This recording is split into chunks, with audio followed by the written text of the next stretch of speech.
Buenos días a todos. Bueno, pues vamos a abrir nuestras Biblias esta mañana en el libro de Éxodo, capítulo 35, y leeremos desde el versículo 30 hasta el versículo 7 del siguiente capítulo, del 36. Éxodo 35, 30 hasta Éxodo 36, versículo 7.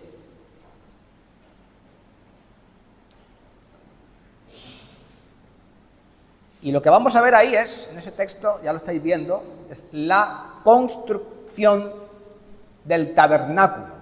Bueno, si alguien no sabe qué es el tabernáculo, pues no se preocupe, porque ahora, a lo largo de la predicación, explicaré qué era.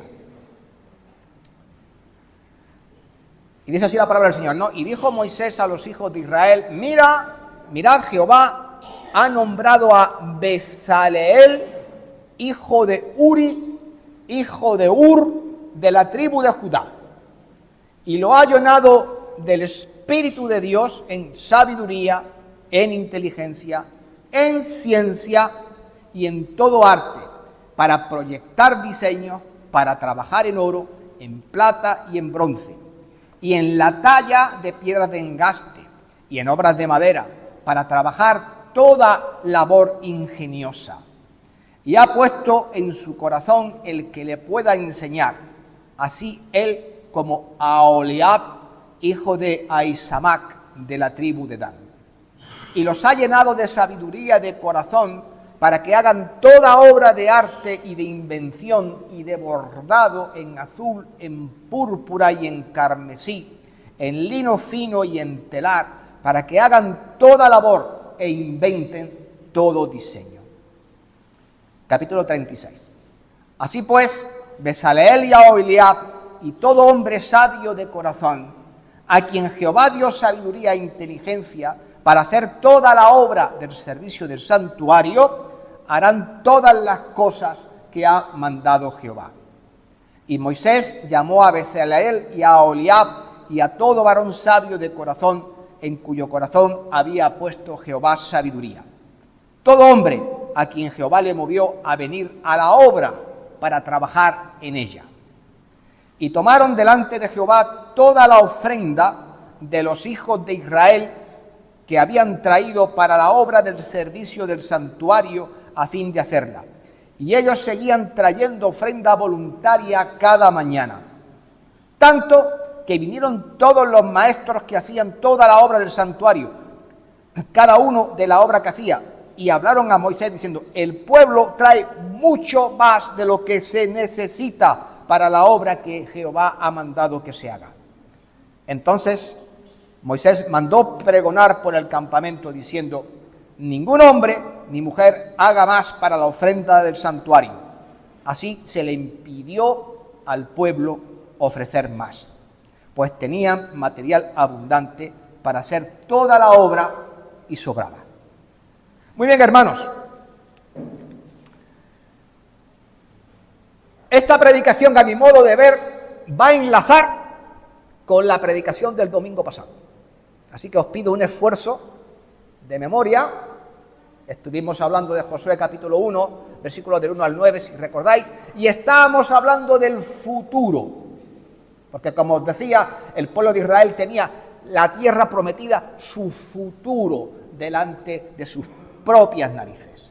Pero Dios le dijo: no, ese futuro hay que ganárselo, hay que trabajar, hay que conquistarlo.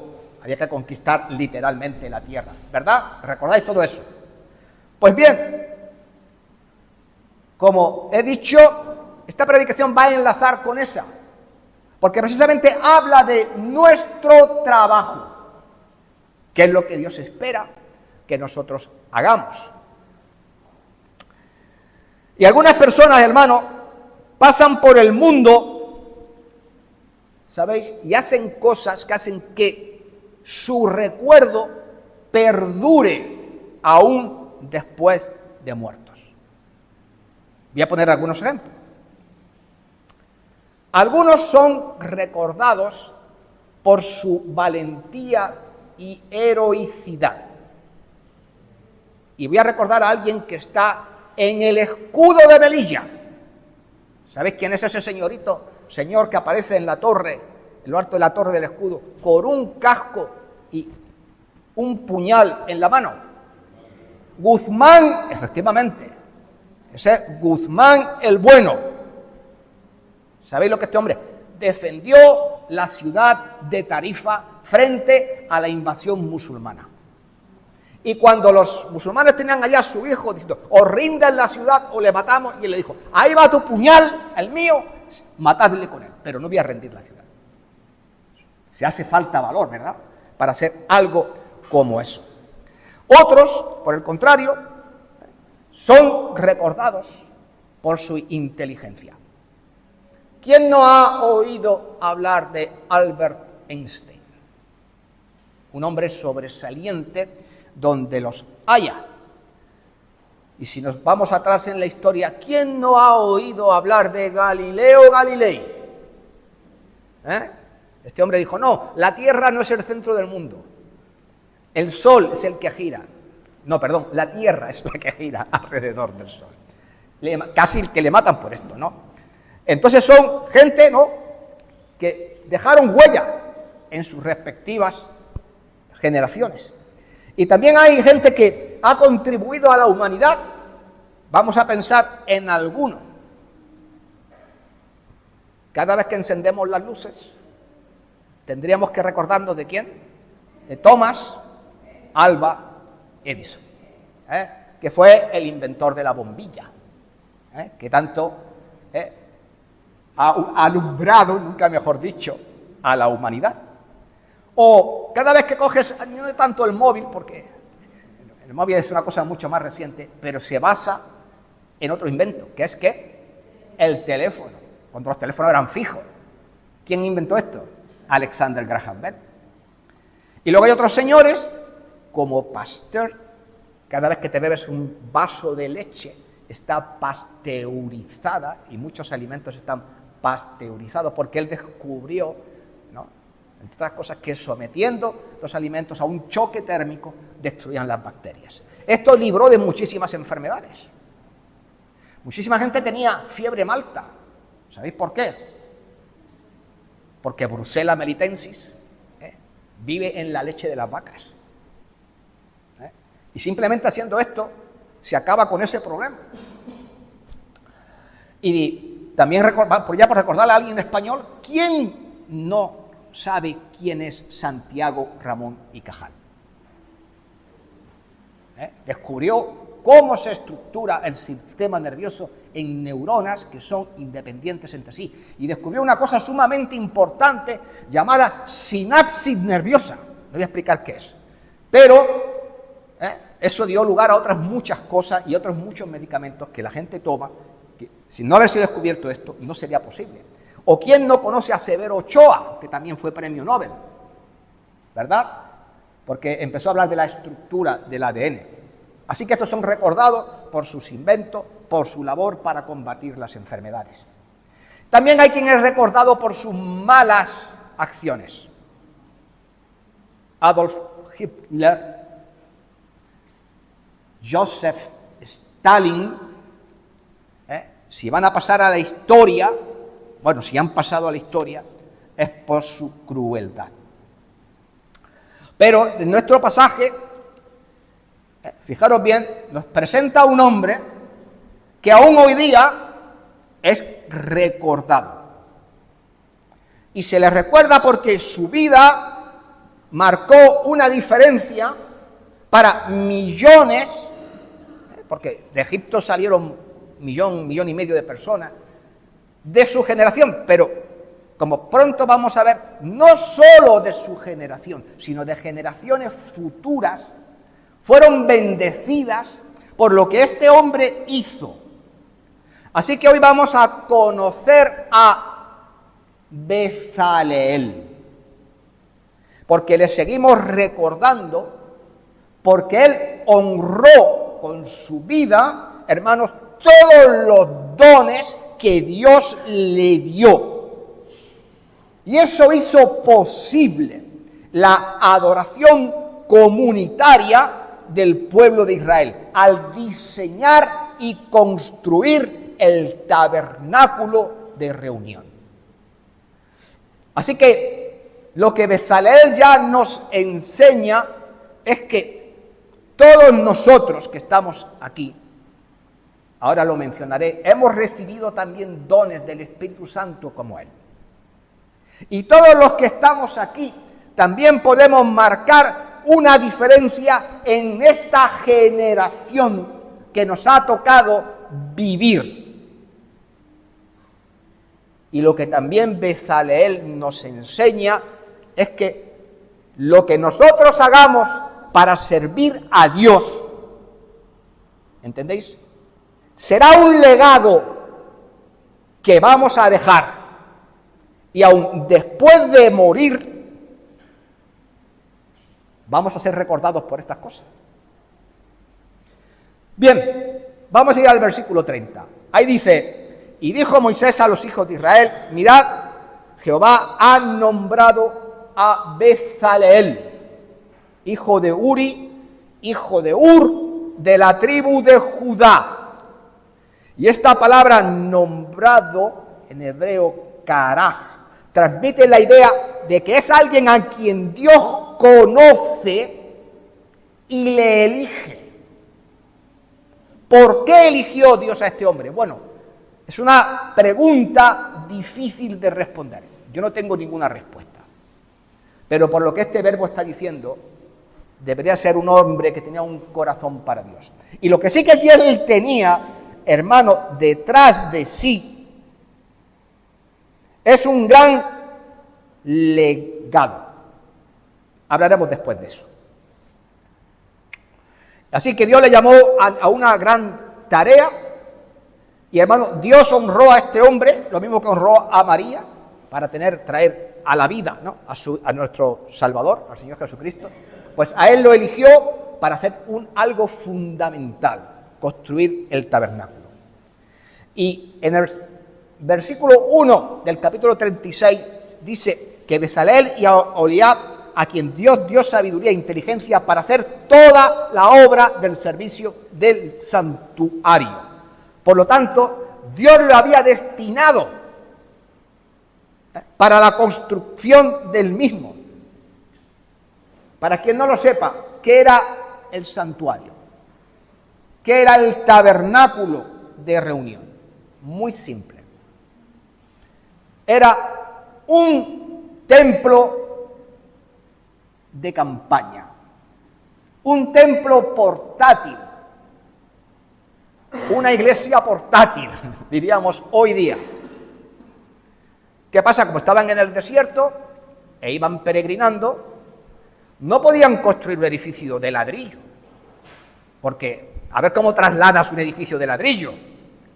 Pues entonces hicieron un templo portátil, que básicamente era una tienda de campaña, que se podía, evidentemente, montar y desmontar. Así que este templo era el lugar donde iban a adorar a Dios. Y este templo, que luego sería la imagen de cómo Salomón construiría el suyo, tendría un atrio exterior, lo mismo que el templo de Salomón. Tenía también una primera habitación llamada el lugar santo, ¿verdad? Ahí estaba la menorá, la mesa de los panes de la proposición. Luego había una cortina llamada el velo, que de cortina nada, era una cosa muy gruesa, hecha con pelos de tejón, con pelos de cabra, teñido en azul, rojo y carmesí. Y luego, tras la cortina, estaba el lugar santísimo, donde estaba la famosa Arca de la Alianza, esa de la película de Indiana Jones, que a su vez tenía una tapa con dos ángeles, con dos querubines, con las alas extendidas. Esa tapa se llamaba el propiciatorio, y una vez al año el sumo sacerdote entraba en este lugar para hacer el sacrificio para la expiación de los pecados del pueblo y rociaba el propiciatorio con la sangre. Y de esa manera Dios perdonaba los pecados que se habían cometido durante ese año. Y justamente en este lugar santísimo fue donde Dios le dijo a Moisés que moraría y llenó esa habitación con su gloria, y fue en este lugar donde él iba a recibir la adoración de su pueblo. Entonces Bezaleel, hermano, fue la persona responsable de construir el lugar donde Dios se iba a reunir con su pueblo. Si os dais cuenta, Dios le concedió un gran honor, le dio un privilegio que ninguna otra persona pudo disfrutar. Y como decía, ¿por qué eligió el Señor a Bezaleel? Es una pregunta difícil de responder. Imagino que tenía las aptitudes, imagino que tenía las capacidades, imagino que tenía el deseo de servir a Dios, y que quizás estas fueron las cosas, ¿no?, que motivaron que Dios lo eligiera. Pero es que además, fijaros bien, que la Escritura dice que era hijo de Uri, hijo de Ur. ¿Quién era Ur? Ur era su abuelo. ¿Y recordáis cuando Israel salió de Egipto y estaban cruzando la península del Sinaí y los amalecitas les salieron al encuentro y empezaron a luchar contra el pueblo de Israel? Y que mientras que estaban en la lucha, Moisés estaba en una colina, y que de un lado, que cuando Moisés alzaba los brazos al cielo, ¿verdad?, el pueblo de Israel prevalecía contra los amalecitas, pero que cuando Moisés se cansaba y bajaba los brazos, entonces eran los amalecitas quienes prevalecían sobre los israelitas. Entonces Aarón se puso al lado de Moisés y levantó un brazo, y Ur se puso al otro lado y levantó el otro brazo. Y así hasta que la batalla terminó con la victoria. Así que Bezaleel provenía de una familia dedicada al Señor y a su obra. Esto lo digo para los papás, para que entiendan la importancia, y luego hablaremos de eso también, de educar a los hijos en las cosas del Señor. Así que Bezaleel aprendió de la constancia y de la dedicación de su abuelo. Y su legado familiar, lo que él había recibido, fue una poderosa motivación en su vida. De eso no me cabe la menor duda.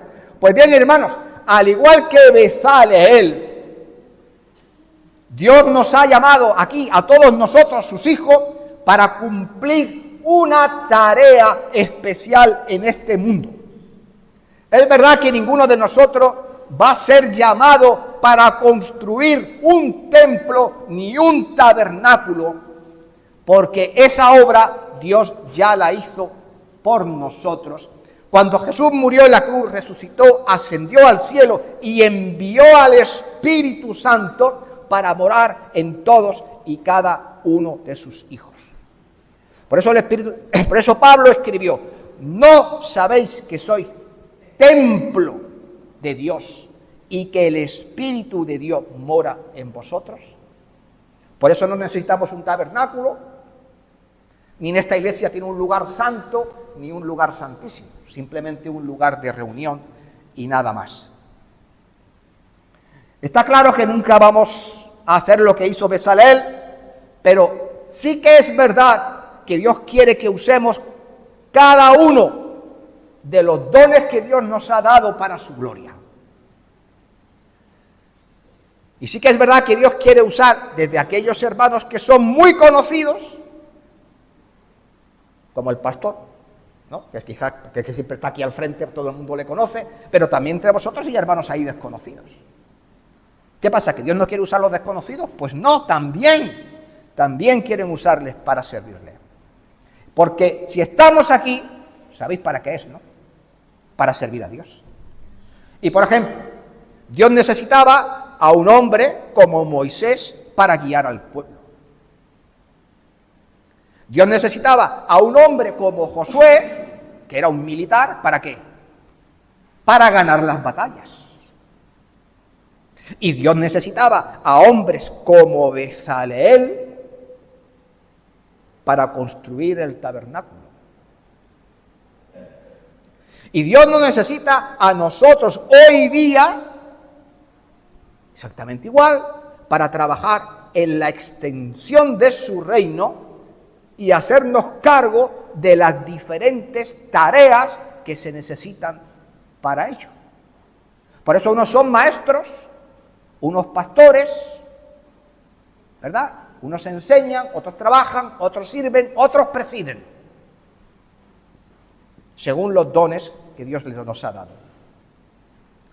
Yo no puedo decirte la tarea para la cual Dios te llamó, pero sí puedo decirte que Dios te llamó y te salvó para que trabajes para Él en este mundo.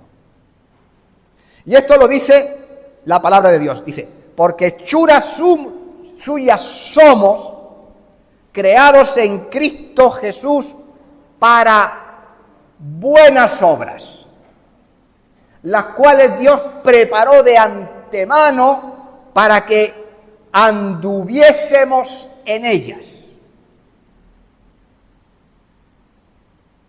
Así que es importante trabajar y hacer cosas buenas para Dios.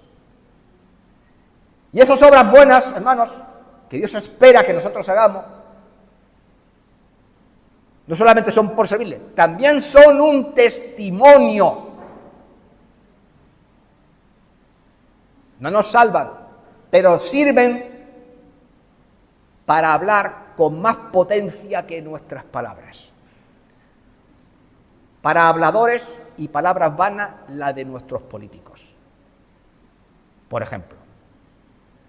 Pero, ¿sabéis qué? Los hechos permanecen y las palabras se las lleva el viento. Esa es una verdad incontestable. Por eso Santiago, el apóstol Santiago, escribió. Pero alguno dirá, tú tienes fe y yo tengo obras. Muéstrame tu fe sin tus obras y yo te mostraré mi fe por mis obras. Así que si quieres demostrar lo que crees, pues ya sabes lo que tienes que hacer.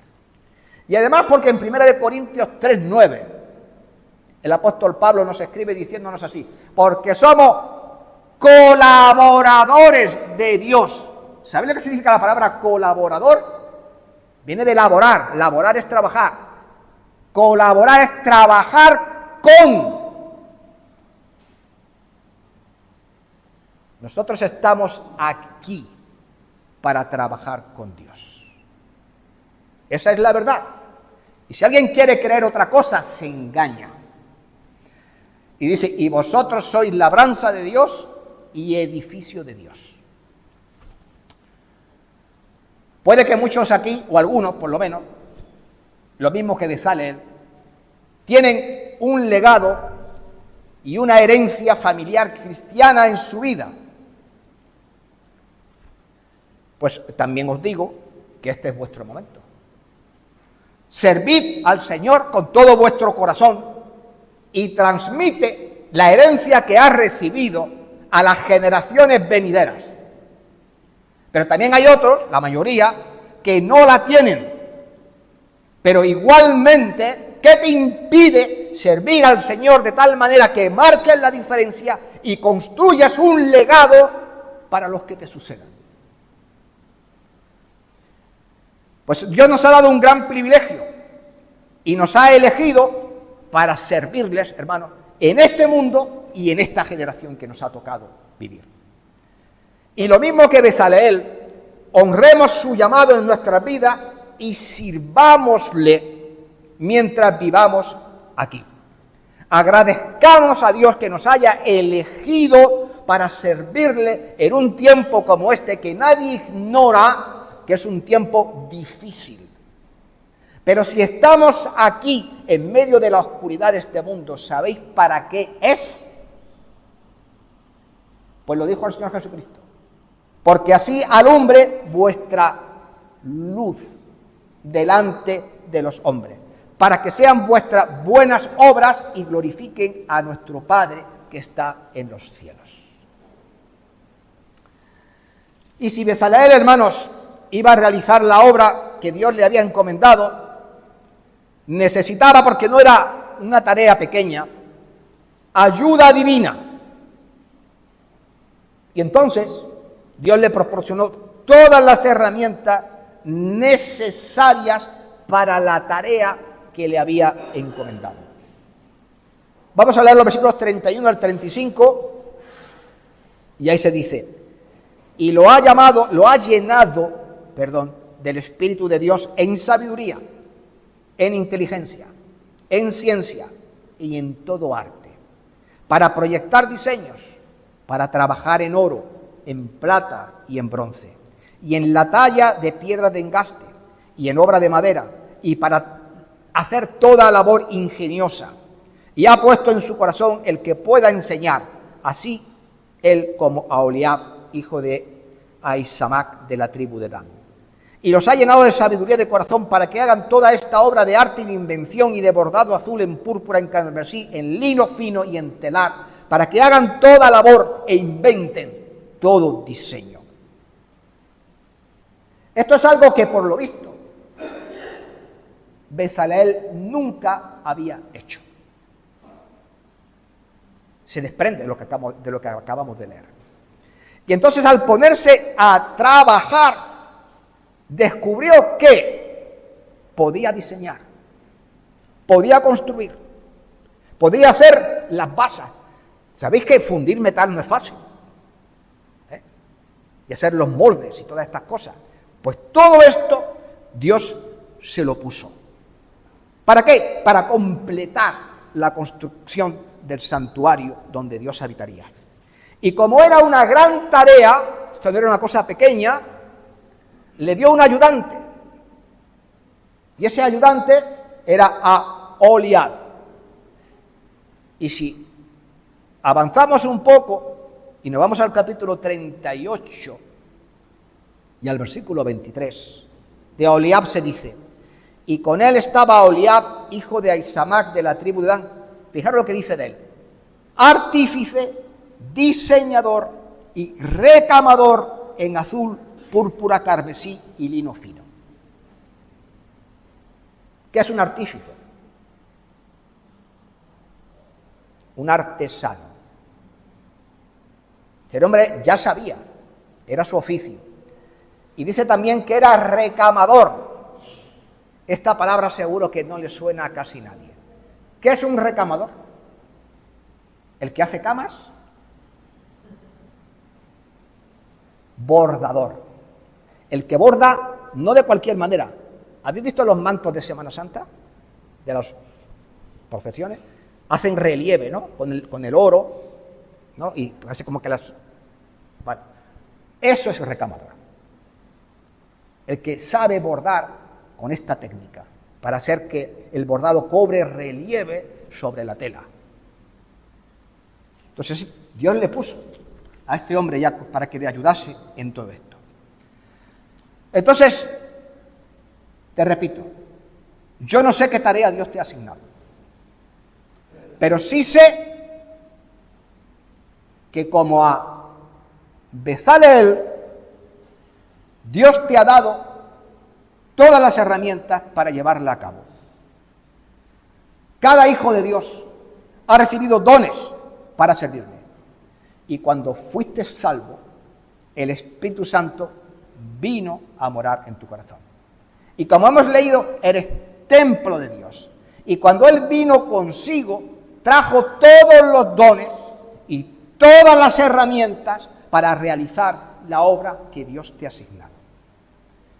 ¿Y esto por qué? ¿Porque lo dice el pastor? No. Porque lo dice la palabra de Dios. Porque a cada uno le es dada la manifestación del Espíritu para provecho. A cada uno le han sido dados dones. para provecho, para que los uséis en la obra de Dios. Y todas estas las cosas las hace uno y el mismo Espíritu, repartiendo a cada uno en particular como Él quiere. Porque unos tienen unos dones y otros no. Pues yo no lo sé, pero ya lo viste. Lo reparte el Espíritu Santo a como Él quiere. Lo que sí sé es que nadie tiene todos los dones. Nadie. ¿Sabéis por qué? Porque no puede ser todo el cuerpo mano, ni todo el cuerpo pie, ni todo el cuerpo ojo, ni todo el cuerpo oreja.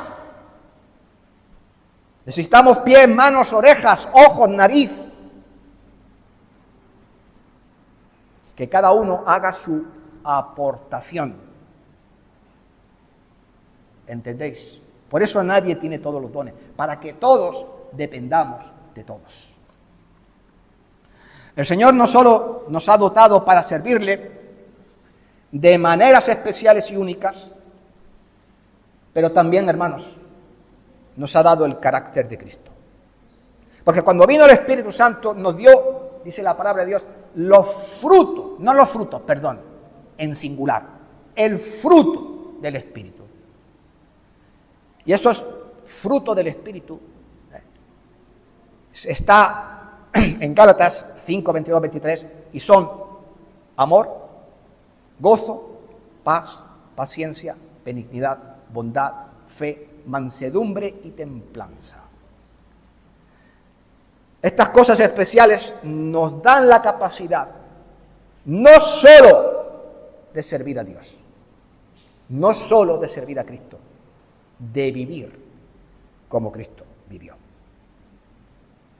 Cuando nosotros mostramos ese amor, ese gozo, esa paz, esa paciencia, la benignidad, la bondad, la fe, la mansedumbre y la templanza en este mundo, hermanos, que carece de eso, ¿qué es lo que están demostrando? Que somos nuevas criaturas.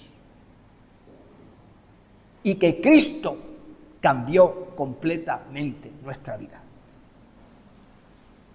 Así que, hermanos, nuestro deber es servir al Señor y cumplir con la tarea que nos ha llamado.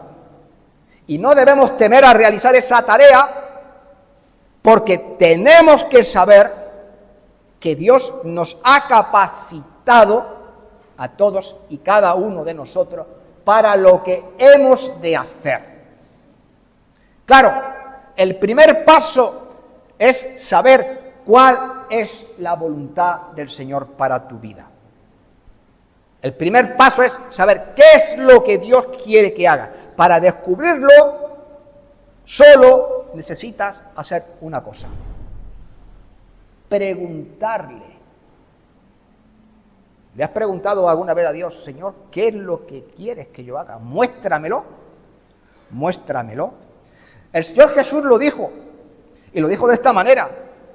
Respondió entonces Jesús y les dijo a sus discípulos: de cierto os digo, no puede el Hijo hacer nada por sí mismo, sino lo que ve hacer al Padre, porque todo lo que el Padre hace, también lo hace el Hijo igualmente. Porque el Padre ama al Hijo y le muestra todas las cosas que Él hace. Y aún mayores obras que ésta le mostrará, de modo que vosotros os maravilléis. El Señor Jesús todo lo que hacía era porque el Padre se lo había dicho. Se lo había revelado y Él lo hacía. ¿Qué pensáis? ¿Que no va a pasar igual con nosotros? ¿A alguien se le ha ocurrido preguntarle al Señor, de verdad, qué es lo que tú quieres que yo haga? Pues hermanos, ya sabéis. Y cuando uno encuentra la dirección de Dios para su vida, el segundo paso, ¿sabéis cuál es? Ser constante. Esta es la asignatura pendiente de casi todos los cristianos. Comienzan algo y a mitad de camino, ya está, ya se han cansado. Hay que ir el domingo a la iglesia. Hay que ir a la reunión de jóvenes. Ay, qué fatiga, ay, qué trabajo, qué calor hace, por Dios. Con lo gusto que se está en casa con el aire acondicionado. ¿Verdad? Pues fíjate lo que dice la palabra de Dios.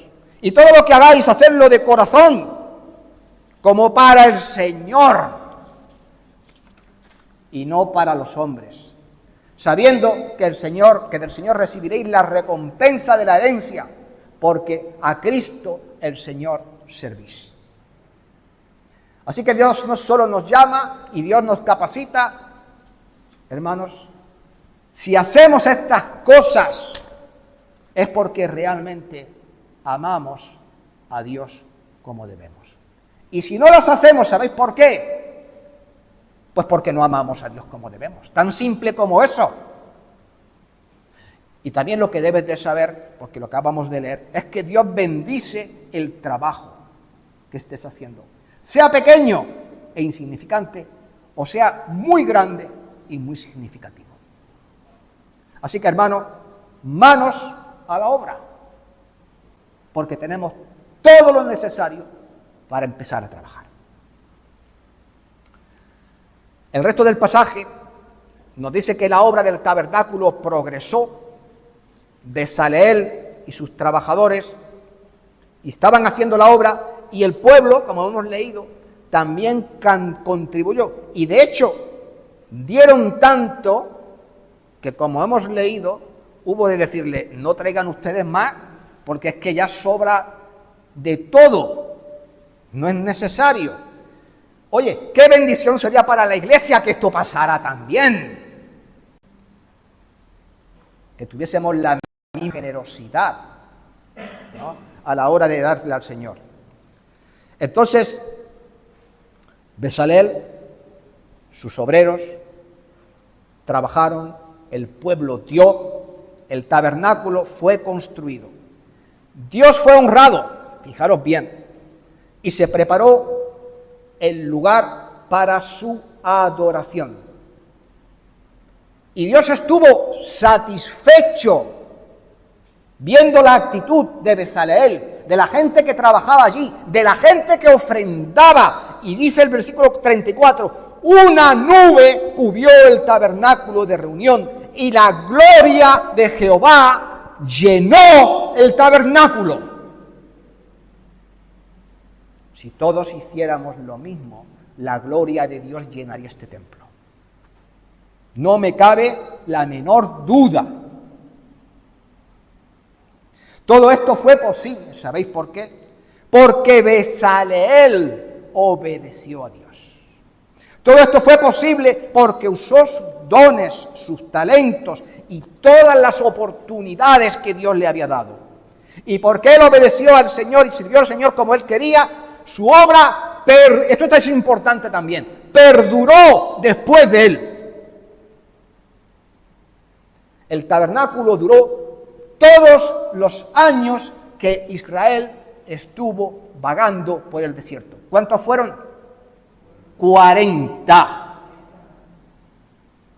Pero es que el tabernáculo también duró durante la conquista de Canaán. Pero es que el tabernáculo continuó después en los tiempos de los jueces. Y es que el tabernáculo continuó también funcionando en el tiempo de dos reyes. ¿Cuáles? Saúl y David. ¿Y sabéis cuándo dejó de funcionar? Cuando Salomón construyó un templo de piedra, esta vez sí, porque ya Israel estaba establecido allí, en su tierra, cuya estructura respondía ¿a qué? A la misma estructura del tabernáculo. ¿Cuánto tiempo fue eso en total? ¿Alguien me lo sabe decir? ¿No? Os voy a suspender en la historia a todos. 480 años aproximadamente. 480 años. Y ahora yo os pregunto, ¿es que no es eso lo que deseamos para nuestras vidas? Yo quiero irme de este mundo sabiendo que hice mi contribución mientras yo estuve aquí. Y que mi esfuerzo para servir a Dios, grande o pequeño, perdure después de que yo me haya marchado. Y ahora papás, decía que iba a hablar de los papás, ¿verdad? Bien, pues ahora voy a hablar de los papás. Cuando un niño aprende acerca de Dios en el regazo de su madre y vive lo que aprendió acerca de Dios, la inversión de esa madre dará su fruto. Incluso cuando la mamá no esté, si haya ido. Cuando el padre invierte en compartir su fe con sus hijos y esos hijos sirven al Señor, ¿qué ha pasado? Lo que ese padre ha invertido también da fruto. Cuando el pastor predica el Evangelio y la gente se salva y se enseña a otros más acerca del conocimiento de Dios, esa inversión sigue viva y da fruto mucho tiempo después de que el pastor haya muerto. Cuando el creyente comparte su testimonio con una persona y esa persona llega a la fe en el Señor, el testimonio de ese Hijo de Dios continúa dando fruto mucho tiempo después de que haya muerto y se haya ido. Como os podéis dar cuenta, Dios tiene su manera de hacer las cosas. Dios tiene la manera de hacer prosperar nuestro trabajo para que dé fruto a largo plazo. En Gálatas 6:7 la palabra de Dios dice así: no os engañéis, Dios no puede ser burlado, porque todo lo que el hombre sembrare, eso también segará. Bien, evidentemente está hablando del contexto del pecado y eso es una advertencia para la gente que peca. Si siembras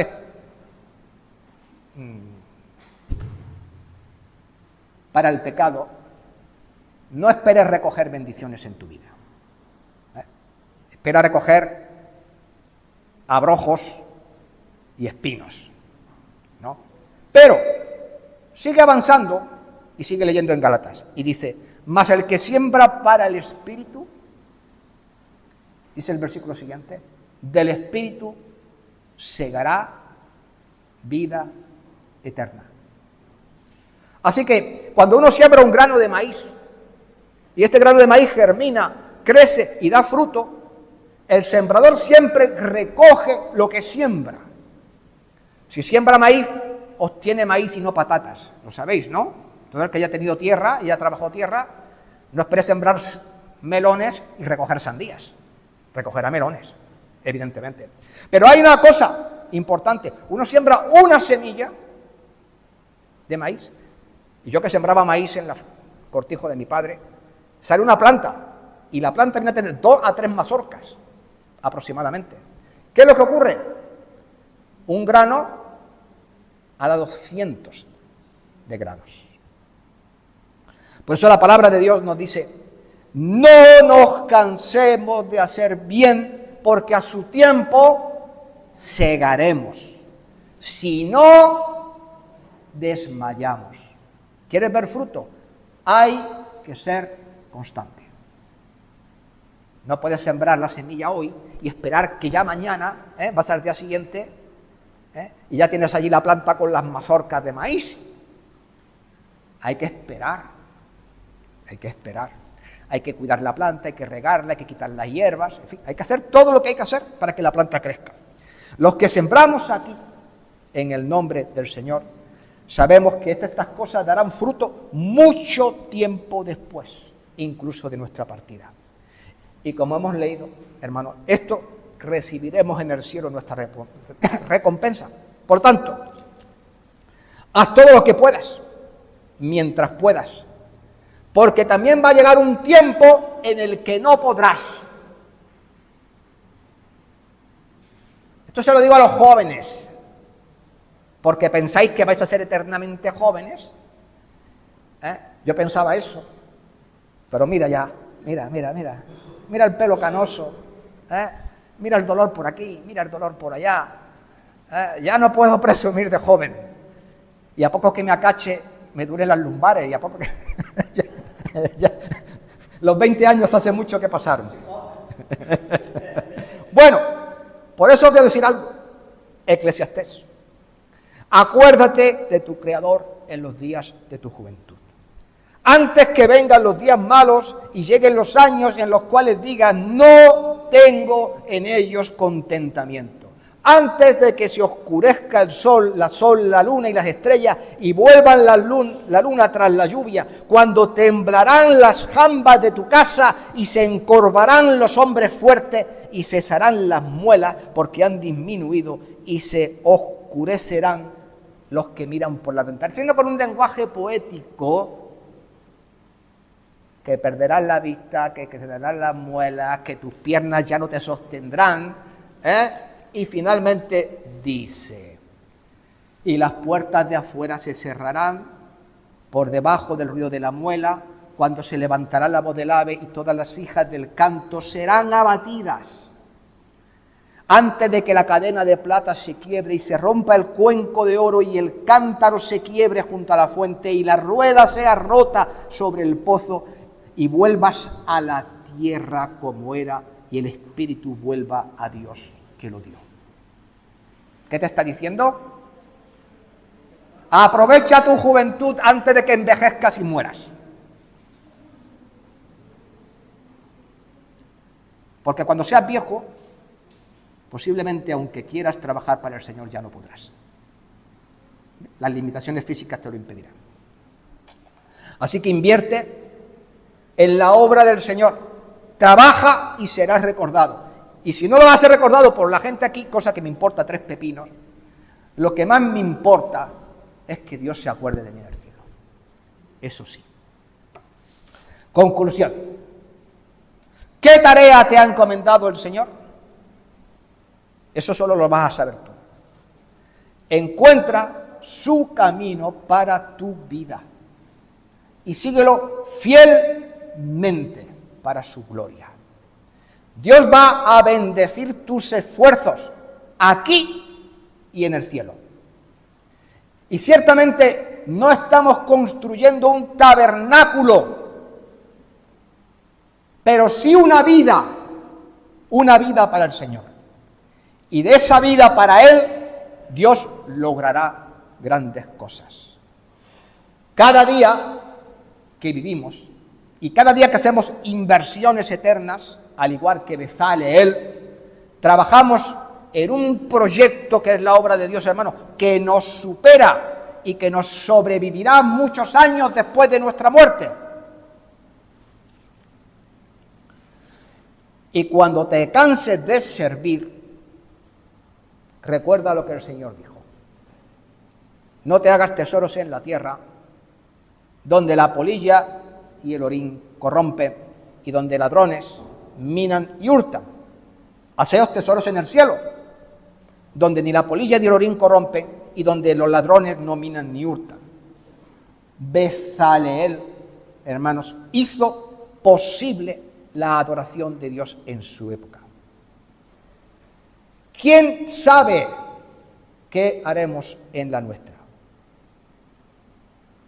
Yo no lo sé, porque el fruto tarda tiempo en aparecer. Pero lo que sí sé es que si le servimos fielmente, Él lo bendecirá.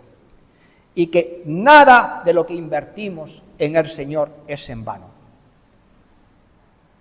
Todo lo que hagas aquí será honrado allá en el cielo. Y Él usará estas cosas para marcar la diferencia y recompensará vuestro servicio. Permitidme finalizar con 2 pasajes. Y ahí voy a concluir. 1 Corintios 15, 58. Así que, hermanos míos, amados, estad firmes y constantes, creciendo en la obra del Señor, siempre sabiendo que vuestro trabajo en el Señor no es en vano. Y vosotros, hermanos, 2 Tesalonicenses 3:13, no os canséis de hacer el bien. Amados hermanos, que el Señor os bendiga.